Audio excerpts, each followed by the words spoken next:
వినిపిస్తుందండి? వినిపిస్తుందండి.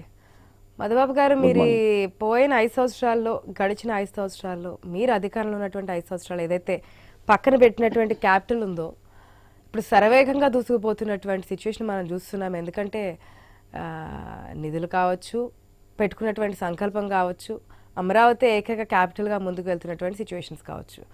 మీరేమంటారు?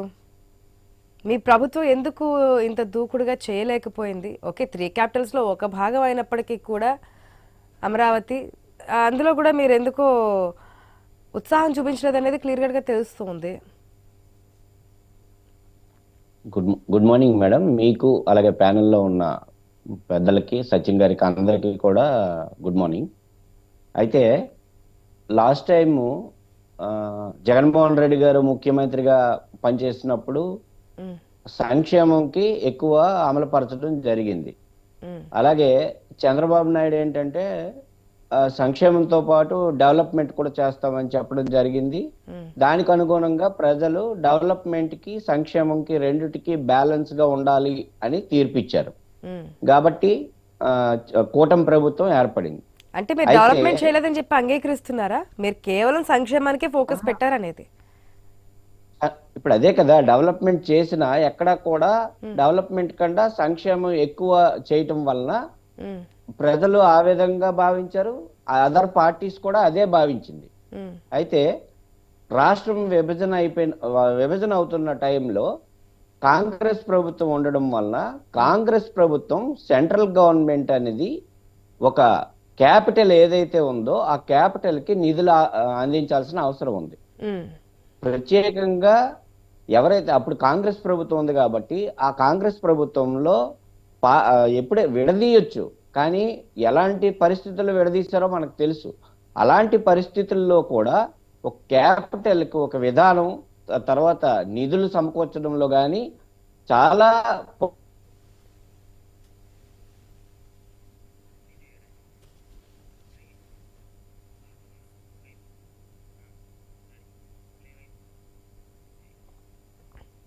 ఓకే. మధుబాబు గారి సమ్ టెక్నికల్ ఇష్యూ కనిపిస్తుంది. ఐ థింక్ నెట్ ఇష్యూ ఉందనుకుంటా. సార్ వినిపిస్తుందా మధుబాబు గారు? ఇప్పుడు ప్లీజ్ వినిపిస్తుంది. ఒకసారి నెట్ అయితే చెక్ చేసుకోండి. ఓకే. అయితే ఆ రోజు ఎలాంటి పరిస్థితుల్లో విడదీశారో మనకు తెలుసు.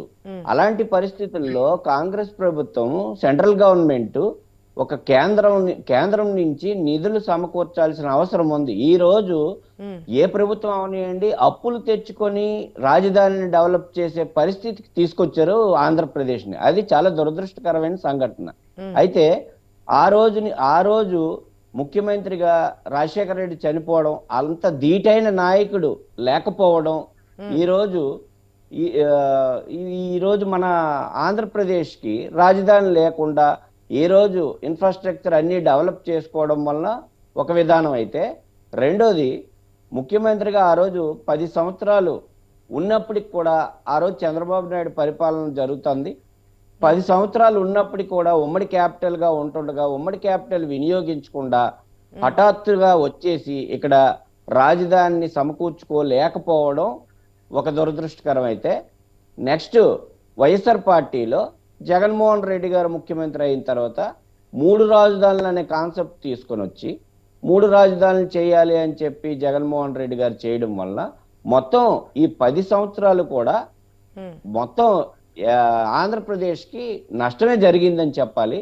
కానీ ఆ రోజు జగన్మోహన్ రెడ్డి అప్పులు తెస్తే మిగతా వాళ్ళందరూ ఏమన్నారు, అప్పులు తెచ్చి నడిపిస్తున్నారు అని చెప్పారు. మ్, ఈ రోజు అప్పులు తెస్తే కొన్ని ఛానల్స్ ఏమో అది చాలా బ్రహ్మాండంగా అప్పులు తీసుకొని వస్తున్నారు అని చెప్పేసి చెప్తున్నారు. మ్, ఇప్పుడు సచిన్ గారు చెప్పినట్టు అప్పులు అనేవి కొంతవరకు ఎంతవరకు లిమిట్ గా ఉండాలో అంతవరకు లిమిట్ గా ఉండాలి.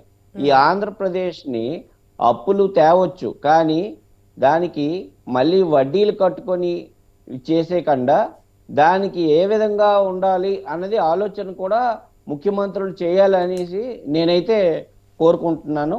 అలాగే ఇప్పుడు ఏంటంటే ఈ కేంద్రం కూడా ఏ విధంగా అంటే రుణం కాకుండా కేంద్రం కూడా ఈ విధంగా రాజధానికి ఇంత ఇస్తాము అని చెప్పేసి, అంటే కూటమి ప్రభుత్వమే ఉంది కాబట్టి రాజధానికి ఈ విధంగా 8,000 కోట్లు మేము రాజధానికి ఇస్తున్నామని చెప్పేసి ఇప్పుడు ముఖ్యమంత్రి గారు లేకపోతే పవన్ కళ్యాణ్ గారు అక్కడ చెప్పి రాజధానికి ప్రత్యేకంగా నిధులు ఏర్పాటు చేయాలని వైఎస్ఆర్ కాంగ్రెస్ పార్టీ డిమాండ్ చేస్తుందండి. ఓకే, చాలా ప్రశ్నలు వెయిట్ చేస్తున్నాయి మీ గురించి. మీరు మొదటిగా అంది రాజశేఖర రెడ్డి చనిపోవడం అని చెప్పి. రాజశేఖర రెడ్డి చనిపోయింది ఎప్పుడండి? ఉమ్మడి రాజధాని అంటే ఉమ్మడి రాష్ట్రంగా ఉన్నప్పుడు, రాష్ట్ర విభజన తర్వాత? రాష్ట్ర విభజనకి ముందు. సో ఈ క్యాపిటల్కి సంబంధించి రాజశేఖర రెడ్డి ఉన్నారా లేరా అనే విషయం పక్కన పెడదాం, ఎందుకంటే అది అసలు రాష్ట్ర విభజనకు ముందు జరిగింది కాబట్టి. ఇక రాష్ట్ర విభజన జరిగింది, మీరే చెప్పారు సంక్షేమమే మేము ఎక్కువగా చేస్తాము అని చెప్పి ప్రజలు నమ్మారని. అంటే మీరే అంగీకరిస్తున్నారు మేము డెవలప్మెంట్ చేయలేదు, మేమేదైతే సంక్షేమం పెట్టుకున్నామో ఆ సంక్షేమం దిశగానే ముందుకెళ్ళాము అని చెప్పి. సో అప్పులు తీసుకొచ్చి సంక్షేమానికే పెద్దపీట వేశారు తప్ప డెవలప్మెంట్ జరిగితేనే కదా, ఒక పరిశ్రమలు వస్తేనే కదా, ఒక క్యాపిటల్ నిర్మాణం అయితేనే కదా. ఒక బిల్డింగ్ ఉంది సార్, ఒక రోజులోనే 2 రోజుల్లోనే ఏది కాదు. ఒక ఫస్ట్ ఫ్లోర్ లేచిన తర్వాత నెక్స్ట్ మళ్ళీ వచ్చినటువంటి గవర్నమెంట్ దాని సెకండ్ థర్డ్ ఫ్లోర్లు వేస్తే కనుక ఒక బిల్డింగ్ పూర్తి స్థాయిలో నిర్మాణం పూర్తవుతుంది. లేదు మీరు కనీసం బేస్మెంట్ వరకు లేపు వదిలేసారు, మీరు బేస్మెంట్కి మేము ఎందుకు బిల్డింగ్ రూపేణ చేయాలి, మేము మళ్ళీ స్టార్ట్ చేస్తామంటే మళ్ళీ పక్కన ఇంకోటి నెలకొల్పుతున్నారు. దానికి అనుగుణంగా ఇటు కాకుండా అటు కాకుండా ఎటు కాకుండా చేసింది మీ గవర్నమెంట్ కాదా అనేది స్ట్రైట్ క్వశ్చన్. ఏదైనా ఒక డెవలప్మెంట్ జరుగుతున్నప్పుడు ఒక డెసిషన్ని మీరు అంగీకరించినప్పుడు, మీరు ప్రతిపక్షంలో ఉన్నప్పుడు మీరు అంగీకరించినప్పుడు, అధికారంలోకి వచ్చినది ఇది మేము చేయమని చెప్పి పక్కన పెట్టేసినటువంటి కారణంగా 5 సంవత్సరాల టైం పీరియడ్లో ఏది డెవలప్మెంట్ లేకపోవడం వల్ల మళ్ళీ జరిగిన డెవలప్మెంట్ కూడా జీరోకి వచ్చి ఇప్పుడు మళ్ళీ ఏంటి చెట్లు కొమ్మలు పొదలు తుప్పలు కొట్టుకోవడానికే కోట్ల రూపాయలు ఖర్చు పెట్టినటువంటి సిచ్యువేషన్. ఇదంతా మీ గవర్నమెంట్లో జరిగిన తప్పు కాదంటారా? క్యాపిటల్ నిర్మాణం ఒక గవర్నమెంట్ స్టార్ట్ చేసిన తర్వాత మళ్ళీ ఆ గవర్నమెంట్ది కాదు మేము 3 క్యాపిటల్స్ అని చెప్పి ముందుకు వచ్చి ఇదంతా చేయడం అనేది ఎంతవరకు కరెక్ట్ అనుకోవచ్చు? ఇప్పుడు మళ్ళీ మీరే దాన్ని లేవనెత్తున్నారు, అందుకే నేను క్వశ్చన్ చేయడం జరిగింది, లేదంటే క్వశ్చన్ చేయను. నేను చెప్పేది ఏంటంటే వాస్తవాలు మనం మాట్లాడుకోవాల్సిన అవసరం ఉంది మేడం. అందుకని నేను చెప్పేది ఏంటంటే సంక్షేమ కార్యక్రమాలు ఎక్కువ అమలు పరిచారనేది అందరికీ తెలుసు. ఇప్పుడు మేము కూడా ఇంతకు ముందు డిబేట్స్ లో సంక్షేమ కార్యక్రమాల గురించే చెప్పేవాళ్ళం. కానీ ఒకటి డెవలప్మెంట్ కూడా జరిగింది, కానీ ఆ డెవలప్మెంట్ జరిగినప్పుడు సంక్షేమం అనేది ఎక్కువ చేశాం కాబట్టి ఆ సంక్షేమాన్నే ఎక్కువ ప్రతిపక్షం చూపించింది, ప్రజల్లో కూడా అందరూ కూడా అదే చర్చ జరిగింది. నేనన్నది ఏంటంటే 2014 నుంచి 19 వరకు ఏదైతే రాష్ట్ర విభజన అయినప్పుడు చంద్రబాబు నాయుడు సీఎం గా ఉన్నారు. కానీ మనకి ఎప్పుడు వరకు ఉంది? 2010 నుంచి 14 2024 వరకు ఉమ్మడి రాష్ట్రం ఉంది. 10 సంవత్సరాలు ఉమ్మడి రాష్ట్రం ఎందుకు ఇచ్చారు? మీ రాజధానిని సెంట్రల్ గవర్నమెంట్ నుంచి నిధులు తీసుకొచ్చి రాజధానిని డెవలప్ చేయండి, ఒక ప్రదేశాన్ని నిర్ణయించండి అని చెప్పినప్పుడు అక్కడే ఉండి, ఇప్పుడు మనం ఇంట్లోకి వెళ్ళిపోయి కన్స్ట్రక్షన్ చేస్తామా? ఇంట్లో ఎక్కడైనా ఉండి హౌస్ పూర్తిగా కన్స్ట్రక్షన్ అయిన తర్వాత వెళ్తామా? ఆ విషయం మీరు అడిగారు కాబట్టి చెప్తున్నాను. అలా కాకుండా ఆయన చేసిన తప్పిదానికి ఇదంతా జరిగింది, ఇది వాస్తవం. 2014 నుంచి 10 సంవత్సరాలు కావాలంటే అక్కడ పెద్దలు ఉన్నారు, అడగండి. 2014 నుంచి 2024 వరకు ఉమ్మడి రాష్ట్రం ఉంది.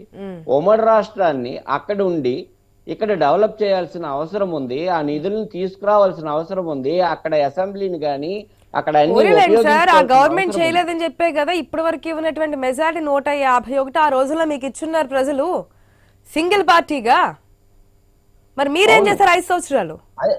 ఇప్పుడు ఆ కన్స్ట్రక్షన్స్ అవి లేకపోవడం, అక్కడి నుంచి ఇక్కడికి వచ్చి చేయటం వలన ఆ ఇబ్బందులన్నీ ఆ 5 సంవత్సరాల్లో జరిగాయి. మీరు కనీసం అమరావతిని పట్టించుకున్నారా మీరున్నటువంటి టైం పీరియడ్ 5 years లో? అది ఇప్పుడు అది జగన్మోహన్ రెడ్డి గారి ఆలోచన ఏంటంటే 3 రాజధానులు చేయాలి, అప్పటికప్పుడు అక్కడ కన్స్ట్రక్షన్ చేస్తే 40,000 కోట్లు 50,000 కోట్లు అవసరం పడుతుంది, వైజాగ్ డెవలప్ చేద్దామన్న ఆలోచనతో ఆయన ఒక నిర్ణయం తీసుకున్నారు. అది అందరికీ తెలిసిన విషయమే. 3 రాజధానులు తీసుకోవాలి అన్న క్యాపిటల్స్ లో ఒక భాగం కదా మీరు అనుకున్న దాని ప్రకారం అమరావతి ఇప్పుడు ఈక్వల్ గా డెవలప్ చేయాలి కదా. అసెంబ్లీలో చర్చ జరిగినప్పుడు కూడా చాలా మంది ఆ కమిటీ కూడా ఏం నిర్ణయించిందంటే వికేంద్రీకరణ తాత్కాలిక భవనాలు అన్నారు. ఆ భవనాల్లోనే మీరు 5 సంవత్సరాల పాటు పరిపాలన సాగించారు.